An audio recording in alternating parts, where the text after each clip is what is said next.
I turned over a bright metal shell that rippled when She says human longing for mystery leads to a commonality of belief in immortality. Dad's late or I'm early. Either way, I have time to scout the pens. Redemption and claustrophobia, what artists understand. Not valuing the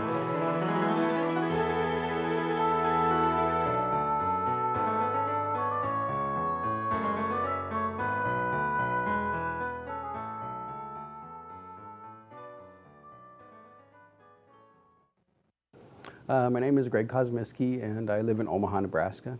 And I was born in Alliance, Nebraska. And I live in, Wade already said I live in Omaha. I work as a social services supervisor for the state. I have 3 kids. All of are grown up except for one. The last one's still at home. Okay. And one wife. I completed a bachelor's and a master's degree in English at the University of Nebraska-Lincoln. I studied a little bit at Chadron State when I got out of high school, and a couple little small colleges around when I was in the Navy, but the bulk of my school was at UNL. Well, I guess probably 100% because that's where I grew up, and that's what I write about, my family and my life here, so it's inescapable. So it's 100% of the influence, I guess. Probably the most significant person was Greg Kosmicki, who first recognized that I was a poet. And before then, I was writing some things and I didn't really know what they were. And so I would say he was, and has continued to be real significant. We're still friends and see each other occasionally and trade some poems now and then, although he's writing movies these days. And probably some other people that have had influence, or the current group I'm in right now, some writers over in Omaha, Robert Coleman and Rich Wyatt, Ernie Neiman, Nancy, can't remember her last name, sorry Nancy, and Bob Vivian. And through the years there's been other people, Nancy McCleary, Nancy Peters Hastings, that have criticized my work, Jack Collum, and have helped me with it. I came to it kind of late for a writer. I actually wrote what was my first poem in high school as a senior, and it was just a little deal that I made up because I wasn't doing what I was supposed to be doing, which is when I usually write my poems. And then I didn't write again, really, anything at all for a number of years. When I was in the Navy, halfway through the Navy, I started writing again and wrote some rhymed and metered things. And one of my Navy companions read this one poem and laughed at it, so laughed at me. So I put it away for another couple of years. But then, when I got out of the Navy, I actually realized I wanted to be a novelist, and that never happened. When I was in high school, about the last year I was in, I didn't do much of anything except hang around in study hall, and I remember reading The Grapes of Wrath, and I finished the novel and closed the book, and I said, wow, I want to do that, you know. So I got my notebook and my pen out, and I couldn't think of anything to write, you know. Nothing had happened in my life, so I gave up being a novelist and decided what I needed to do was go out and have a lot of adventures so I could have things to write about. I found over the years that I don't function as well as just as a human being if I don't spend time writing. I get depressed, and it's really the way that I connect with the world, and it's what keeps me alive and keeps me in contact with things. And if I don't write, I don't get a burning. It's more like a heavy, dark cloud that comes over me. So. I don't know if I can say that I get inspired per se. I oftentimes just sit down. Something will happen in a day, or there will be an incident of some sort, or maybe I'll just see a bird or something, and I guess that if that's being inspired, you could call it that. But and so sometimes I'll think, consciously think, well, there's got to be a poem in there somewhere, and so I'll try and I just sit down and write and try and figure out where the poem is. Yeah. Mostly the last 10 years or so, I've written a lot of poems about my family, interactions, relationships. Now that they're kind of growing up and moving away, I tend not to write about that stuff as much as incidents that, like I have a poem about taking a cricket outside, that kind of stuff. Also, I used to be real heavily involved in the peace and justice community in Nebraska, and I wrote a lot of poems that were thematically based on my concerns there. And so right now I'm trying to figure out new material, because my material's moving out of the house. Well, when I'm being disciplined and spending time writing, I'll write every day, and I'll try and write. I have the time in the evening after everybody goes to bed and everything, and dishes are done and that kind of stuff. Haven't had much time in the last couple of years because I've been doing my literary press, and so that's kind of eaten up all that free time. So when I do spend a lot of time writing, I'll usually write for an hour a night. Sometimes if it's in the good old days, I'd write for a couple 3 hours. Start at 11 and write till 2 or something like that. But and again, since I'm getting older, I can't stay up quite as much anymore and do that kind of stuff. But it's never been a morning writer. I've never been able to. I was write weird stuff in the morning, so I quit doing it. I guess what I write would be considered to be just American plain style, plain speech. I've pretty much actually even gotten away from doing any of the standard poetic devices like metaphor and simile and that stuff. Hardly ever do that anymore. I don't know, for some reason, consciously moved away from that. Maybe because I have kind of a love-hate relationship with poems and poetry, and get a little suspicious sometimes when things get changed in poems to be what they're not. Although at the same time, I really like it when somebody pulls off an incredible metaphor, Again, my literary press has taken a lot of my time. So what I read now is I read people's submissions to the press. I run a couple contests, and so I read a lot of that and stuff that I'm working on for contests. But there's nothing I love better than sitting down with a book of poems, and you can ask my wife or my daughters, or my son. That's what Dad's always doing, is reading a book of poems. So, not really.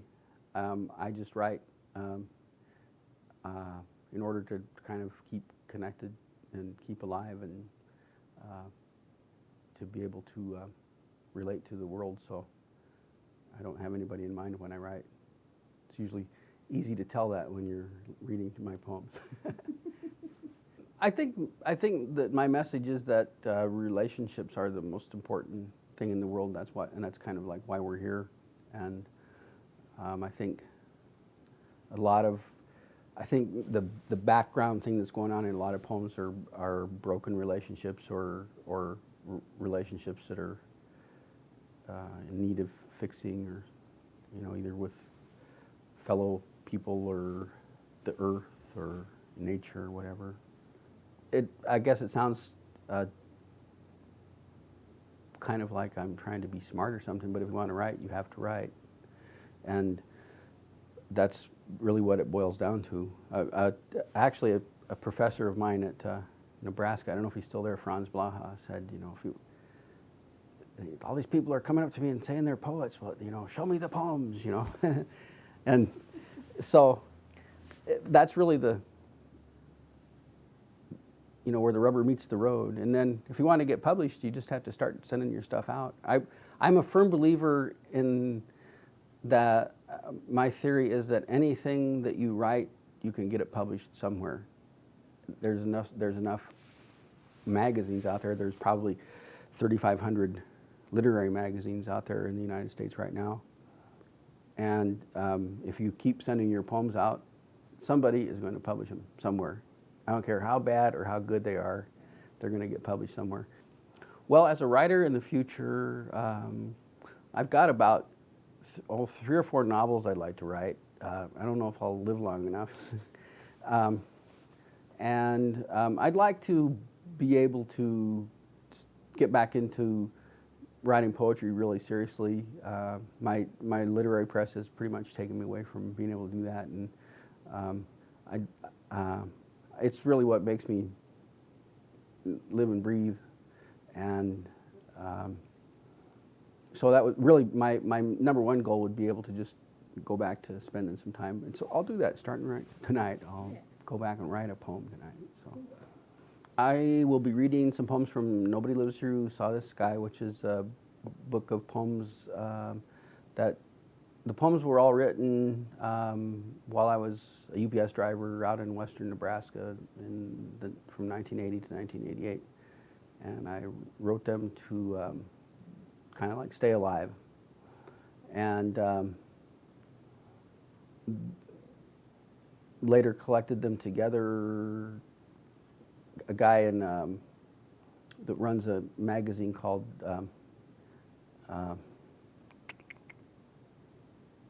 American Jones Building and Maintenance, started a series of books too, and I had sent him some poems. He was looking for poems about social justice and family and that kind of stuff, and so I sent him a bunch of poems, and he invited me to do a book. So that was my big dream, and it only took 27 years that somebody say, I like your poems so much, do you want to do a book?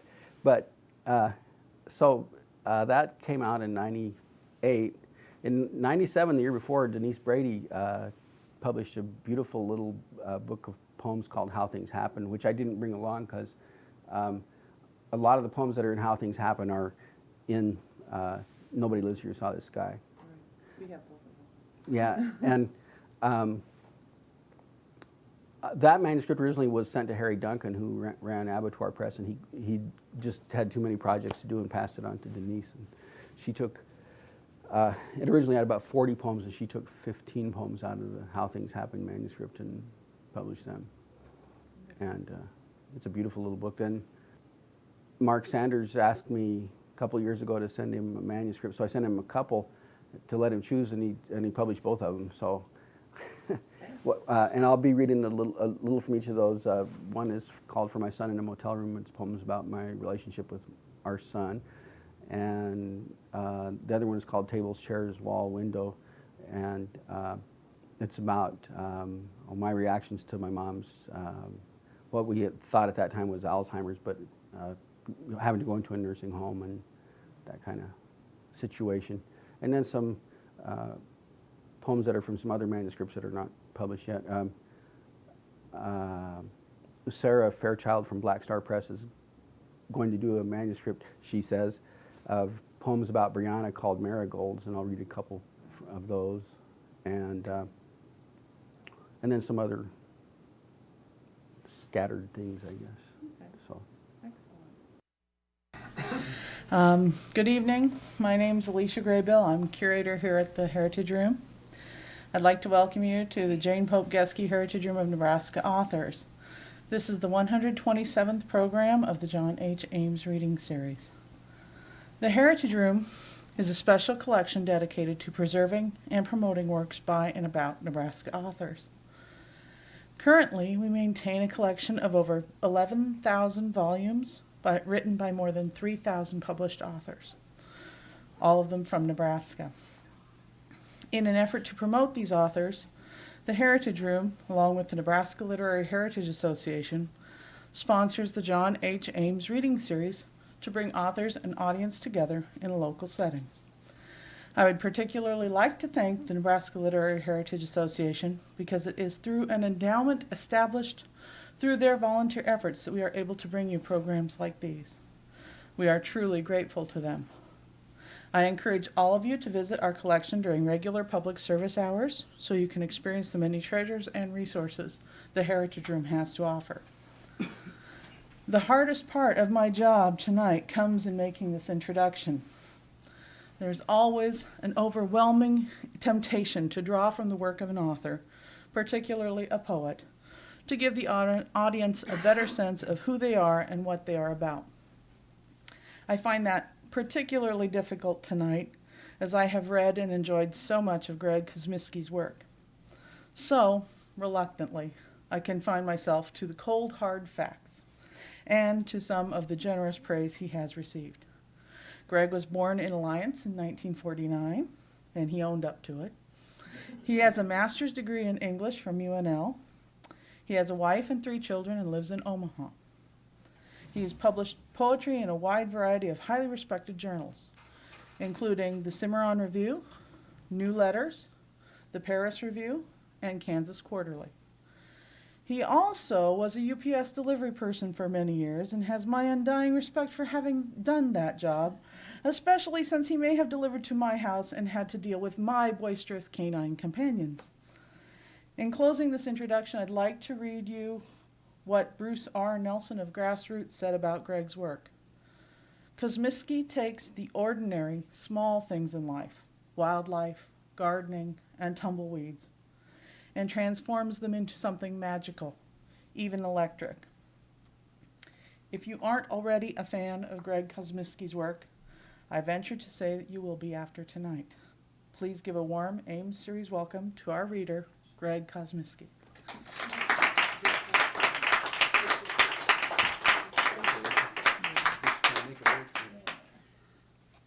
Oh, I just hope I picked the right poems.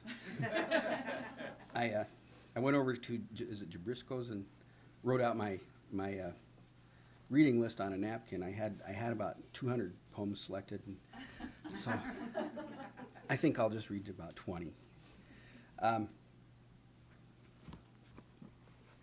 I'd like to read some poems first from my book, Nobody Lives Here Who Saw This Sky. I'll try it without aids, and then if I need them, I'll put them on. So.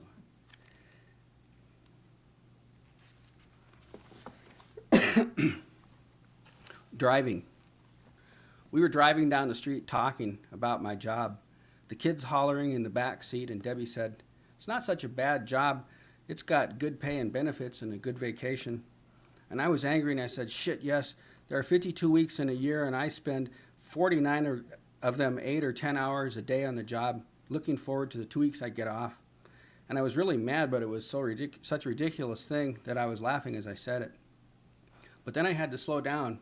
There were kids playing catch with a football across the snow-packed, icy street. They were about 12 or 13 of them. And most of them probably have ideas about being big athletic stars.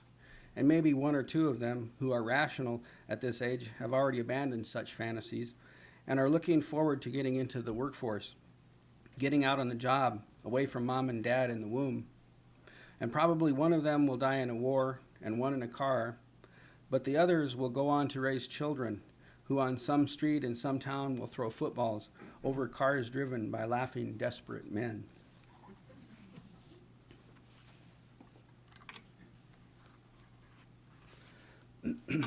Should I not read poems that have bad words in them? Yeah. Because this one I think has the master swear word of the English language in it. So I read later that's called the language of powerlessness, and so that's why I wrote that way back in those days. This poem is called Working, and it's got a brief quotation from a little poem my son Mark wrote when he was 2 or 3. We wrote together, and the line is, "And he's a friend of the octopuses." To look at my gas meter bill and my paycheck stub, you would think that I am the creation merely of a computer nestled smugly in its room among the sounds of the whirring tapes and buzzers. But I am not. I have come from those parts of my parents I have always refused to believe existed, even when I saw them like a saint for the first time on my own body and my wife's, where sweat and dirt and grease collect, hurt and desire and shame and torment, acts of God and man and the apostles, the diurnal urges of the daily man and woman flocculated among the gibbering cornstalks, or on the absurd street corners, cement corners of a street like downtown Denver or Metropolis. I could shove it all in a computer and come up with no more nor less than our entire civilization, now that we piss in toilets instead of on the ground. Each day I go to work and I beat up my hands a little bit more, and they heal up in one place, and I beat them up in another. I come home at night, my wife prowling the walls, wild-eyed as a caged animal, in prison with our children in fear and panic. I never know what I'll come home to, and I've never made this much money before. We've never had it so good. We have a house, not the house we wanted, but a house. I am working. I have a job when others are losing their jobs in a country on the verge of economic collapse. I love my family. They are what I do it for. I have to work at work that is not my work. I have to be another man's slave for money. My children grow and grow, and one day I love them, and the next day I love them, and the day after that I love them too. I love them enough I deliver packages to assholes that talk from, and their grandmother's a Jew in California. I keep my mouth shut so I can continue to deliver packages to assholes like that. These are the ones for whom we fought the wars. They are the ones who fought them.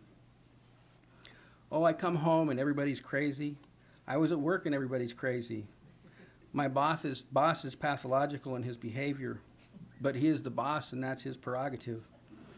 And I suppose that I am pathological in mine because I act normal like any other man and hold down a job, and the job holds me down. But I hold my children close to me this night. I pretend none of the bad things happen in our lazy boy recliner rocker and rock them to sleep.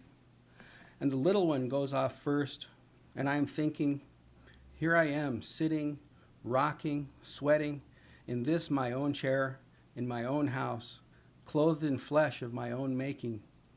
As I put the little girl one down onto the blanket on the floor and rock him, his small young heart leaping and bounding against my own.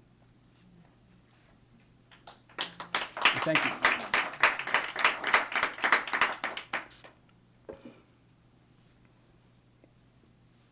This is hell with a hamburger. This poem is just dated 5/5/83. It's a real short one. Audrey wakes up at night while everyone except me is sleeping. I'm downstairs trying to convince myself to write. She cries with vigor, so I get her out of bed. It's hard to tell if it's teeth or fever. Tylenol elixir in the rocker, and she's asleep in 10 minutes. I put her back in bed. She sleeps. Now I'm alone again with words, sweat from her corn silk hair still on my shoulder.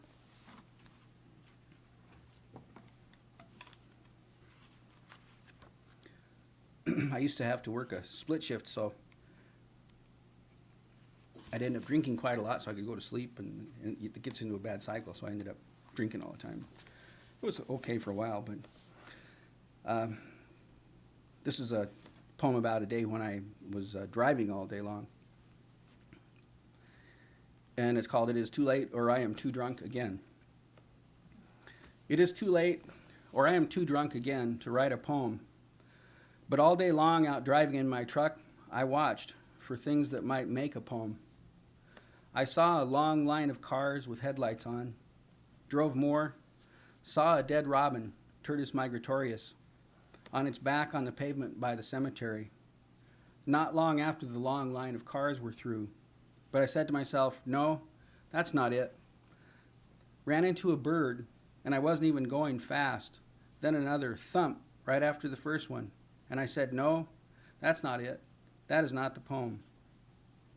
Then later I was not watching well enough, daydreaming, who knows about what, some junk, some worthless crap from my life, when a boy only a few years younger than my boy, only a little older than my girl, raced out on a tricycle beside me. But he turned, he saved himself. I did not do it. If it had been up to me in that instance, I would have killed him. And I was only going 5 or 8 miles an hour. But I said, no, that's not it either. But I kept watching and working. It was over 100 today, and I saw a garter snake in the road do a 180-degree turnaround in the air when it sensed my coming. And I saw several bull snakes at different times. I think I missed them. I saw a late newborn black Angus calf still in its sheath, lying in the back of a red pickup, the calf puller lying beside it. The rancher said it just took too long, while the dog sniffed at the animal smell, and I said, no, that's not it. The workday went by routinely, a few little screw-ups, nothing major. Steve happened by the house just as I was leaving from lunch break at 3 and took the rest of my residential packages. Since he was almost out of work and I had a solid 4 hours left. That was unusual for him to catch me at home, but I said, no, that's not it. That's not the poem either.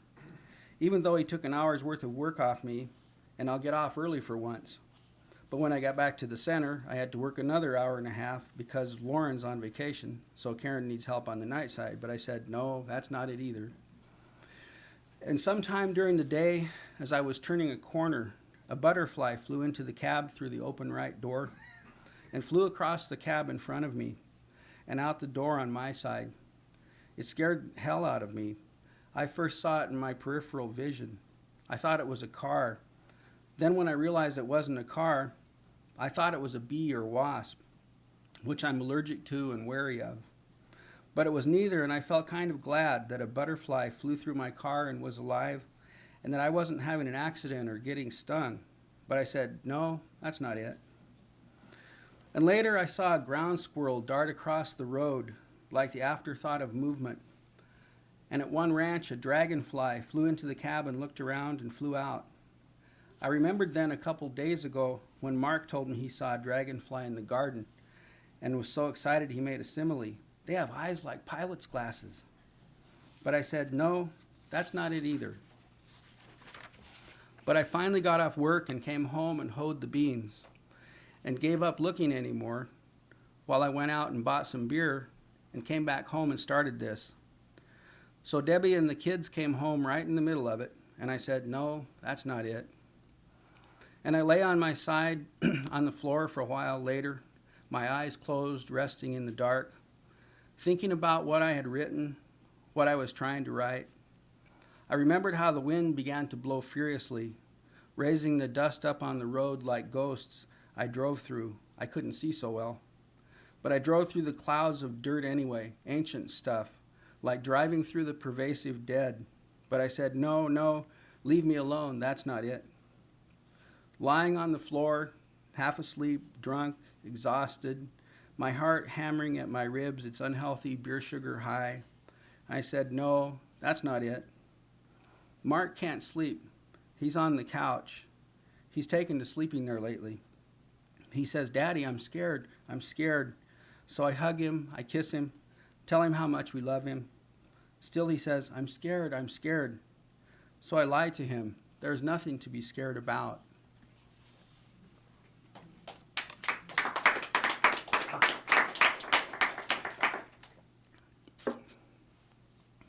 Sorry.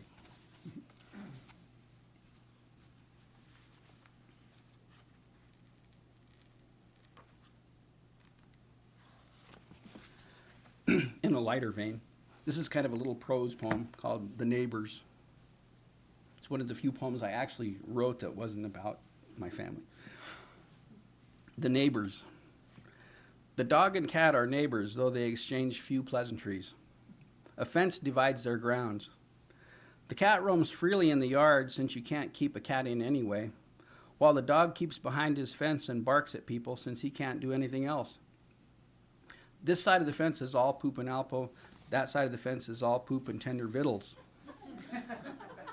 Although they don't like to, at a prearranged time each day, the dog gets out of its cage and chases the cat, which runs up a tree. The cat does not like to run up a tree because it feels stupid sitting up there. The dog does not like to chase the cat because it feels stupid sitting under a tree barking. But they are driven by their glands. Their instincts engender it. So each day we have this comic routine in which each animal suffers equally and wishes it could trade places with the other just this once.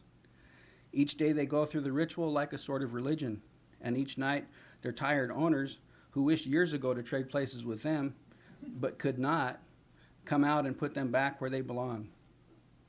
The sun goes down, the cat goes into its house, the dog into its doghouse, and through the night they dream their terrible dreams that they wake up and one of them is a dog and one a cat, that it is the day and they have assumed their positions once again. Morning comes, they jump eagerly to it.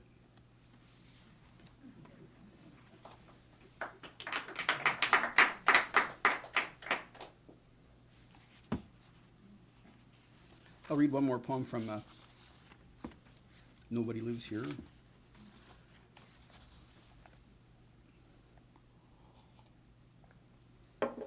During peak season. Peak season is what UPS, what's the word when they take a word and change it into something? Yeah, well, not exactly a euphemism. It's a mangling of the season, but Christmas season was peak season because that was when we had the most business. So it was our peak season. It is 2 days after my sister has called to tell Debbie and me that she and my youngest sister are coming out of the closet. I ask in our conversation if that's still okay to say. And I'm out driving around in the country delivering packages early in the morning, snow-blind, sad, bewildered, thinking, why did she have to tell us? Thinking, how two broken pieces don't make a whole. Angry that I can't even think of something to say in a letter without it being a stupid sexual pun. Angry at the inadequacy of language, the inadequacy of love, despising myself for thinking how to turn this all into a poem. But later, near midnight, off the road and far away from any ranch house, as I dig the old packed snow, I think of them again and how stupid it is for me to be out here on the job where my life is at risk every day in order to deliver packages, while others concern themselves with strange, important things. And although I was digging hard and jacking up my car and spinning the tires to think too much about it, it seemed incongruous or absurd that they should have a secret life they will never be able to tell of to our parents while I am out digging snow near midnight.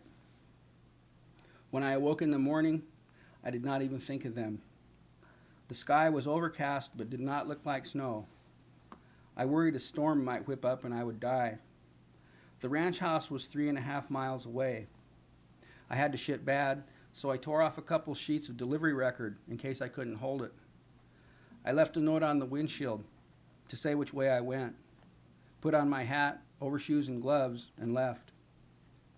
Such a calm morning, there was not a single sound but the crunch of my boots, and once every so often a starving flock of sparrows.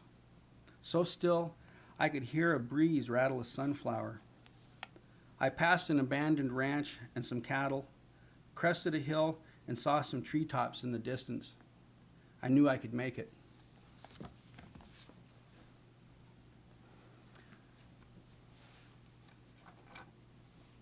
Read a couple poems from a little chapbook that Mark Sanders did called For My Son in a Motel Room. He wrote and asked me for a manuscript, which doesn't happen every day. So I sent him a couple, and he printed them both. So it doesn't happen all that often. The first poem is called The 3-Minute Egg, and the print's smaller in this book, so I got it. Either that or I just got older. The 3-Minute Egg for Mark. Your mom and I left the house as soon as the water broke, the little flood announcing your arrival to the bedroom floorboards that needed a good scrubbing anyway. Debbie'd had a hard day at work teaching. I had been at school with my head in the usual cloud. We came home and had a roast, cooking in some of that awful rusty water we had out on the farm with a bunch of spuds and carrots. We were going to do exercises when you decided to do some of your own a month early and join us where we stood in our farmhouse bedroom at the end of a day, at the beginning of our life with you. Today, about 19 years later, you call me from your house where you have moved in with your friends and try to be nonchalant as you always do. And then you get to the point, just as you always do. You always interrupt to say, "So what's your point?" Just as you did on that first night. We drove the icy, moon-covered road to the room where good old Dr. Nazi would deliver you, into the presence of the first bad joke you would hear.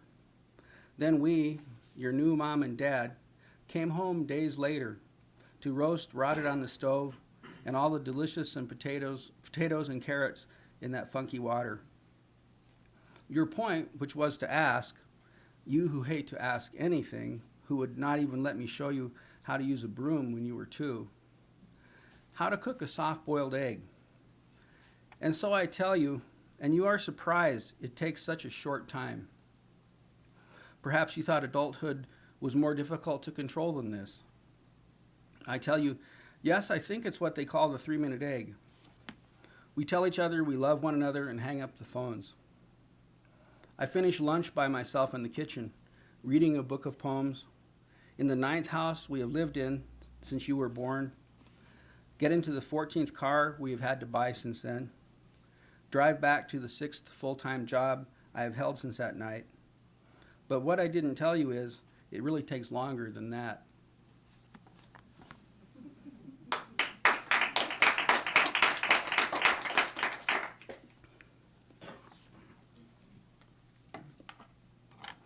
This poem's called Add to That List. It's just adding to the list of things that Mark and I did together. In this case, we had his car stolen. Add to that list. Add to that list that Mark, my son, and I now know how to use a screwdriver to start a 1982 Chevy Citation. Not that we would ever do that, but that we did today when we learned how to do it at the police impound lot.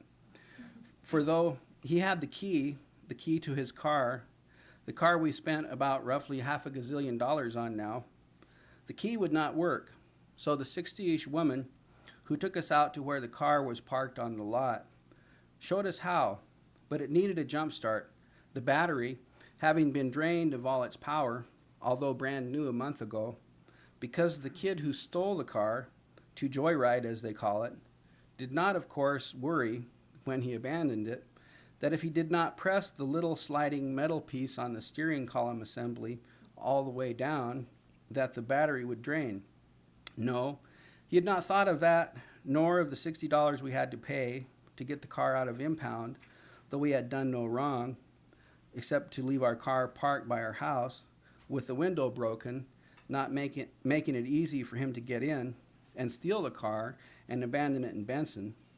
So we could come down to the impound lot and claim it, where Mark could then get in, and with the teaching of the parking lot lady, and a set of heavy-duty jumper cables, and with $60, and with a screwdriver, we could drive our old car we bought for Mark back home, so that I was able to drive along behind him and see by the shape of his head, or maybe by the way he held his head, that he looked enough like his mother driving the Vega across the western states from San Diego to Lincoln, Nebraska, 23 years ago, 5 years before his birth, that I would remark upon that to myself while I drove behind him toward the house on the street with that funny name, Pinckney, and look at all the stickers he ruined his trunk lid with, names of his favorite bands, Fugazi, Blenny, Revilo, his own, and a couple others he put on like badges to say not so much what kind of music he likes, but who he is,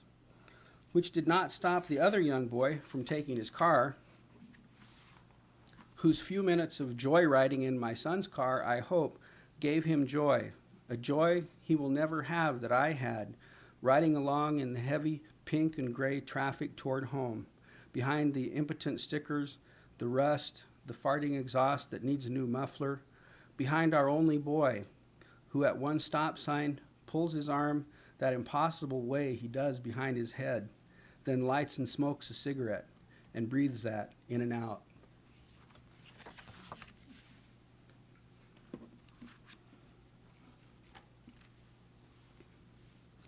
Oh, no wonder I was reading the wrong stuff. And it's in Chinese, too.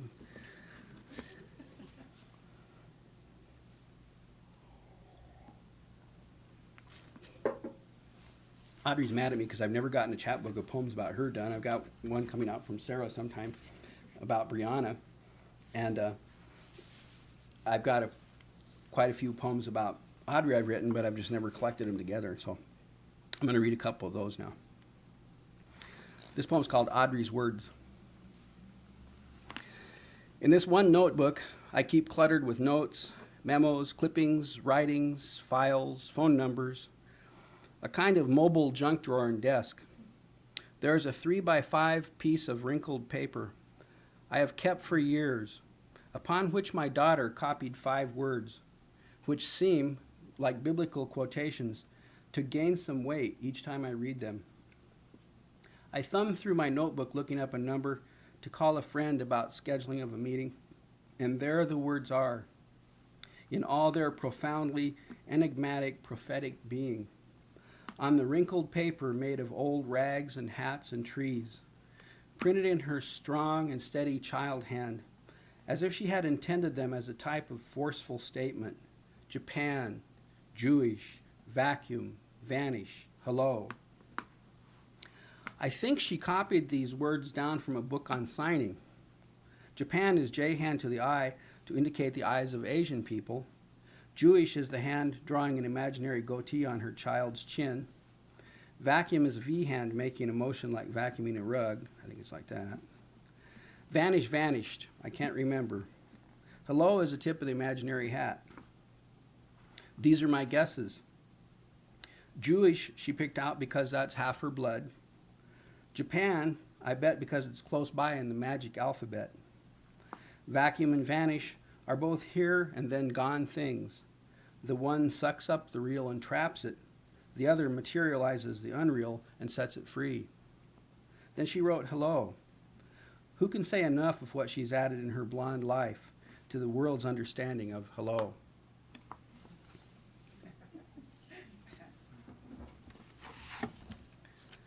Then another poem from about 14 years later.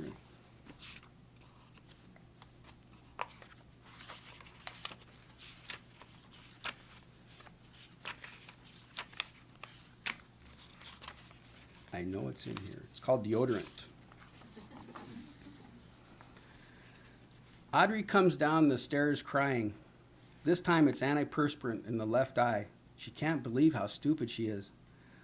We put her under the tap, but the chemicals she wears to hide the fact she is actually human, made of sweat, grease, oils, dirt, will not flush out so easily. These ones are guaranteed, I think, for 14 hours to keep from letting anyone see that inside this skin she lives in like an advertisement for 100 different products is only a little girl, my 14-year-old daughter, who can't understand how she could do this feat. The amazing Audrey will now place antiperspirant directly into her open eye. Any more than she is able to understand, she says, how that morning last winter it came to pass that I must rescue her like a person in space tangled in her life support system from her hot comb by cutting away her hair. Happened to you too, huh? By cutting away her hair, her golden hair, like tiny strands of rope furiously knotted to the core of absurdity, so that when each one eventually was scissored in two, she was able to drift back to me, happy again, embarrassed and free. We sluice her eye, but the antiperspirant is stronger than the universal solvent, so we settle finally upon Visine. We sit together on the steps, She in her golden, almost a woman's body, I in my old man fat, and I see the two lines that run across her forehead, like the ones in mine from laughing and crying. See how much even in our faces we are tied together, and put the drops into that fragile place from where she looks out at me, where light comes into her body.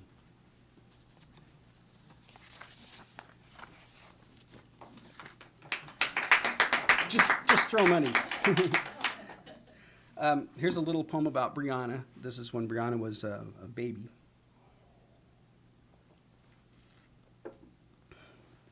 And it's titled, appropriately enough, Brianna.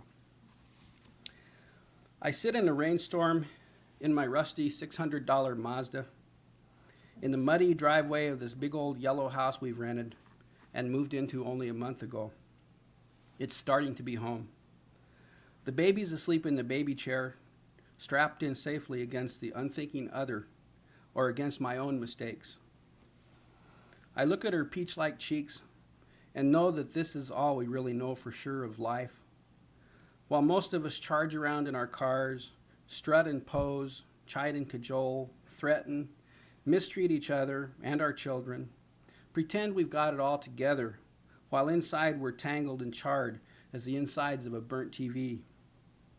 How do we get from where she is to this? I will cover her up with my coat to keep the rain off. Someday when I'm old, maybe she'll wheel me in, out of the storm where somebody had forgotten me.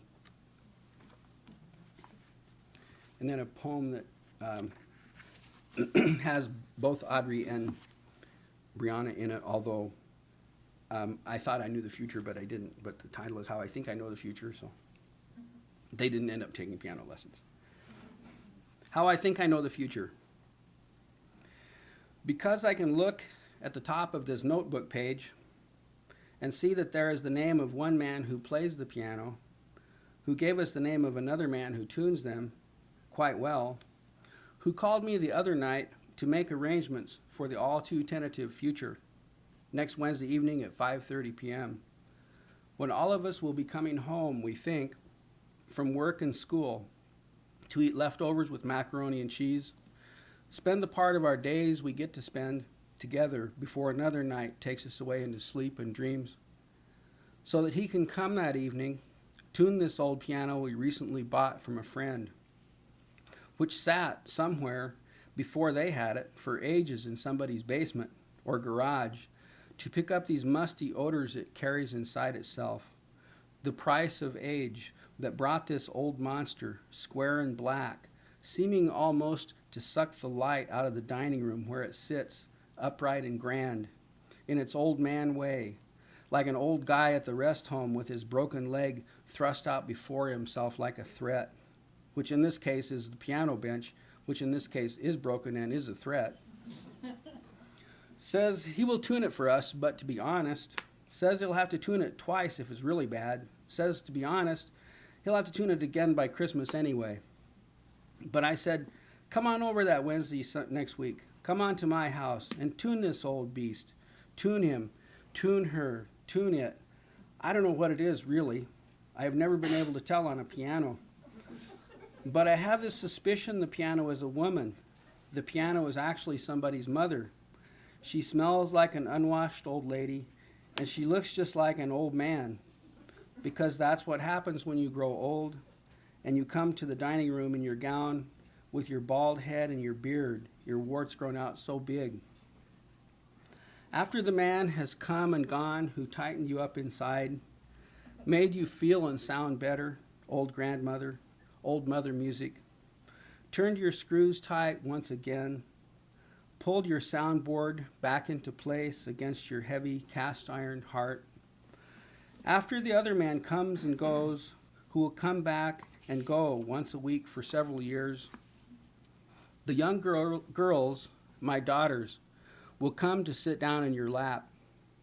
They will talk to you, stroke the bones of your old fingers. They will listen, and you will sing back to them. Didn't happen, but...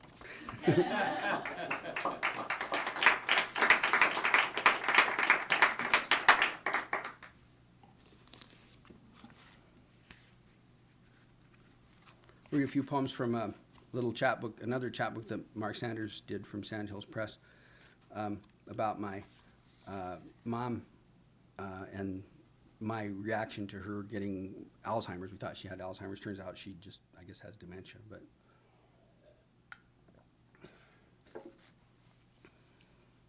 for my next reading, I'm going to shave my mustache. West of Grand Island. We are driving towards sunset through sky peppered with geese that are always there, but you just can't see. You can't see them until you move through time and space, through air, through some life, to the place where they poke through. Pinpricks of dark light on the purple-orange crazy of sunset. Then there they are, and you know this is another miracle you are witnessing, sure as dawn, sure as sunset, sure as hurtling through space on this planet, hurtling through space. Sure as your mother rose up one day to lie down, to press you out from between her thighs, her love. Sure as where you see them then spread obscenely before you hours later, where she lies in the hospital recovering poorly from surgery, unaware she is there, unaware you are there because she is ill in her mind, unaware these geese had landed in this small puddle outside Grand Island, that you and your wife and her granddaughters had seen them as they drove through time disguised as air, seen them as if on a signal rise 10,000 wings, raising dark bodies out of black water into the waning light.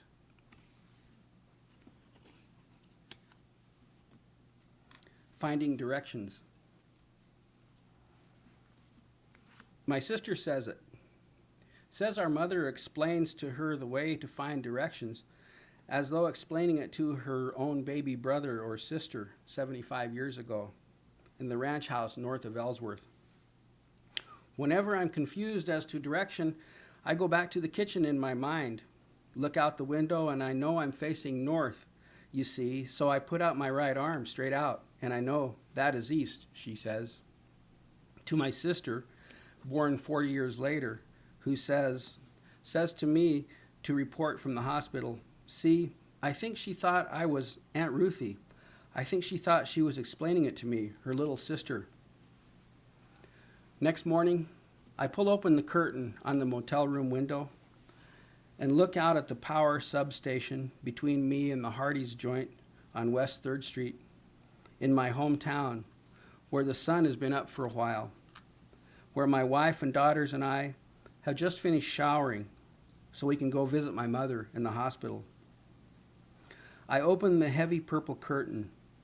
I am looking out of the north window of a motel room in the town where I was born. I see the power substation inside the chain link fence. I see the bricks of the hamburger joint. I see the sunshine make everything shine golden, brick, metal fence, transformers, dry dead weeds. I see the blue-violet cement of 3rd Street. I know I am facing north. I point out my right arm. My right arm points due east.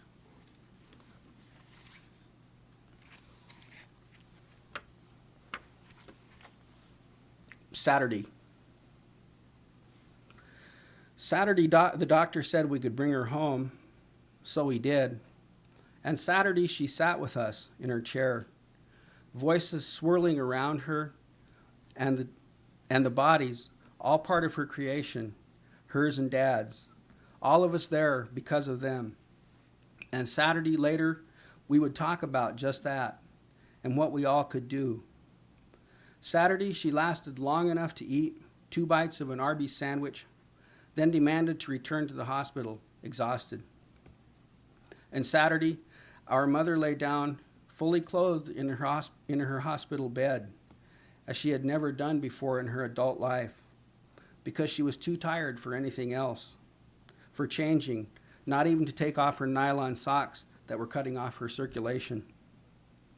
And Saturday, her 2 living sons and one of her daughters laid her down onto the hospital bed and she sank far, far down into the blankets and pillows, a mirage, a puff of cake flour. And Saturday, I saw my mother's face look back at me as if she would not see me again, her little head wrinkled and shrunken up as a dried rosebud. And Saturday, we kissed our mother back into sleep she needed more than she needed us. And Saturday, I looked at her, and she seemed almost to disappear. And Saturday, I remembered that smile on her face, just in case. How her thin arms reached around my neck. And Saturday, how her hands patted my back, hands thin as communion hosts, light as the touch of a small bird's wing.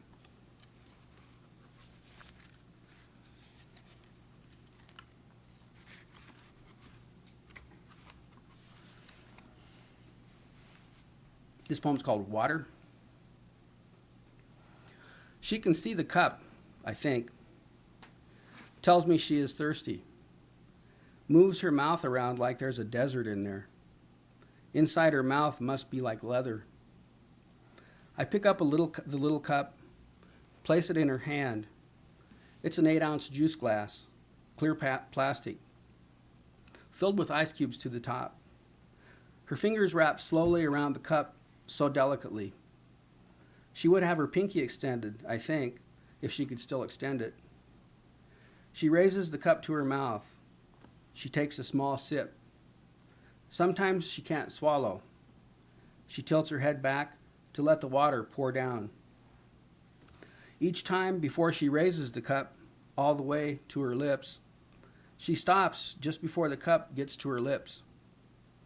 She gazes off far across the dining room, where there may be an old man or an old woman or a staff person, or there may not be anything but tables, chairs, wall, window.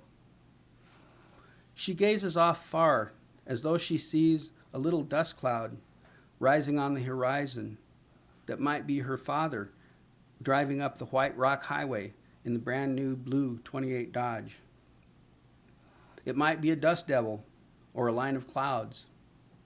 Maybe she can almost make out the faces of someone she once knew. And then she drinks. And then I take the cup from her hands as she dabs her lips with the paper napkin. And then the cup sits on the dining room table. But she can't reach back far enough into her past to pick it up. I pick it up for her.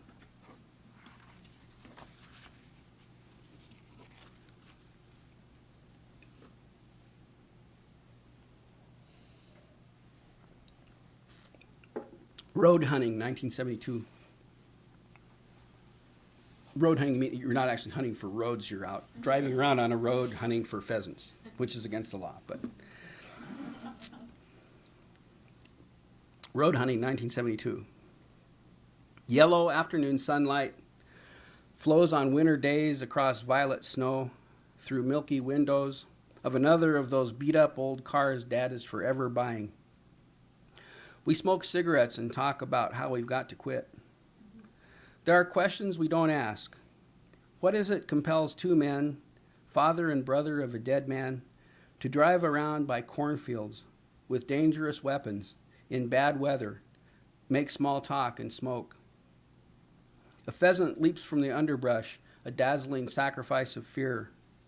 We slam our doors open, pump shells into chambers, fire at the empty air.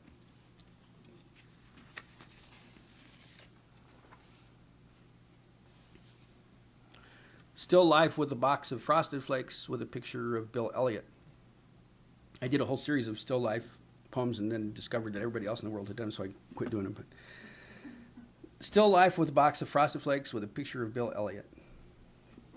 There are numerous other items cluttered on the table, but all day long at lunch, at supper, and now at poems, I have sat at this table and looked at a picture of a man I had never heard of before today, and a picture of his McDonald's trademark racing team car, both of which you can get in 1/64th scale for the car and full-size collector card for Bill, for only $2.95 with one UPC symbol. Excuse me.